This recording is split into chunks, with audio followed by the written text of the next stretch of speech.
Силер мактап жактап алып келген Кытайдан келген техникаңар $89.000. Биринчи эле пробадан бияктан иштеп атып бузулуп тур.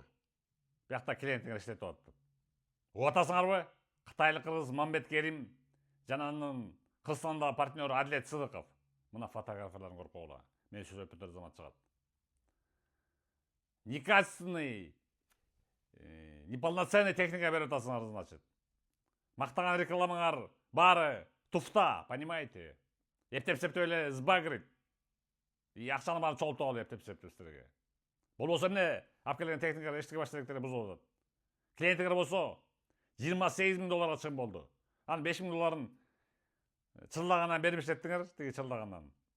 Калган 23 мың бербей, доорунуп, тияка бияка култуң качып жүрөсүңөр. Берип койгулуктуңарбы? Ошо Кытай Республикасынын атуулуу Мамбет Керим жана анын якта партнеру Адилет Сыдыков. Мына фотографияны көрүп койгула. Этет болгула иштешкенден.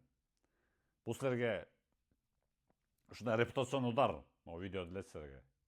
Так что давай, добросу тезирээк берип кутуруп, тезирээк өчүрүп кой могу видеону. Уктуңарбы? Мына көрүп койгула.